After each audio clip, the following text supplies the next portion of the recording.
সেই গণতন্ত্রের কাছে আমরা যাব যে আপনার দেওয়া যে নোটিশ সব করা হয়েছে তাও বিলম্বে প্রত্যাহার না করুন।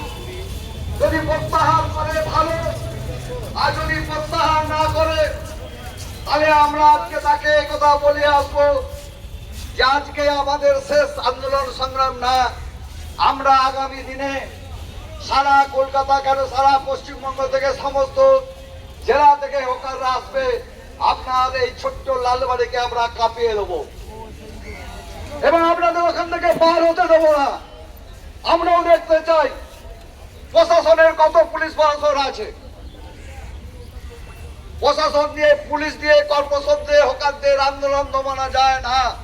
এটা খেটে খাওয়া গরিব মানুষের লুটি রোজের লড়াই। একদিন একটা হকার ফুটপাতে দোকানদারি করে যে সামান্যটুকু রোজগার করে তাই দিয়ে তার ছেলে মেয়ে তার নিজের সংসার প্রতিপালন করে। এতগুলো মানুষ তাদের কোনো কর্মসংস্থান নেই, কোনো কারখানা নেই, সেখানে কাজ করবে, সরকারিতে কোনো চাকরি নেই, তারা কোথায় যাবে? তাই আমরা পুলিশের কে বলবো, প্রশাসনের কর্তৃপক্ষ কর্তৃপক্ষকে অনুরোধ করবো যে আপনাদের মুখটা আমরা মানবিক দেখতে চাই। হকারদের প্রতি যদি আপনারা অত্যাচার এবং জুলুমবাজি করেন তাহলে হকাররা চুপ করে বসে থাকবে না, তারাও লড়াই সংগ্রামে করতে জানে। আর লাল ঝান্ডা বিশেষ করে তারা শিখিয়েছে বাঁচতে গেলে লড়তে হবে, লড়াই করে বাঁচতে হবে। এই কথা বলে সবাইকে সংগ্রামী অভিনন্দন জানিয়ে আমি আমার কথা শেষ করলাম। কমরেড, আমরা আমাদের মিটিং চলবে, যারা এখানে এসেছেন তাদের প্রত্যেকের কাছে অনুরোধ করবো ডেপুটেশন শেষ না অবধি থাকবেন তো? ঠিক আছে। এখন বলবেন আমাদের রাজ্য হকার্স ফেডারেশনের general secretary comrade Asitanga Ganguly. Comrade Asitanga গাঙ্গুলিকে অনুরোধ করবো তার বক্তব্য রাখার জন্য।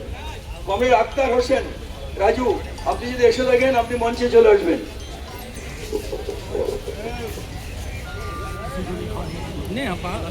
भैया बोल देते हैं। ठीक है, ये बैठो रो।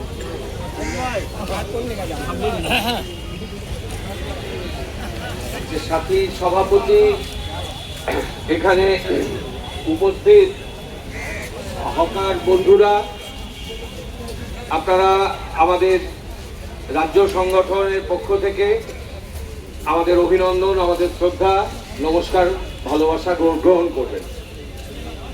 এটা খুবই গুরুত্বপূর্ণ সময় আমাদের কলকাতা ইউনিয়ন এই আন্দোলনের কর্মসূচি নিয়েছেন এবং সেই আন্দোলনের অংশ হিসেবেই আজকে আমাদের এই সমাবেশ হচ্ছে এবং খুবই ভালো। কলকাতায় এই সমাবেশকে কেন্দ্র করে এই আন্দোলনের অঙ্গ হিসেবে অনেক কর্মসূচি, অনেক প্রচার এই সময় গত 15 দিন ধরে অন্তত কলকাতায় হয়েছে। আমাদের কথা খুব সীমিত। 1 নম্বর কথা হচ্ছে যে একটা নতুন সরকার হয়েছে।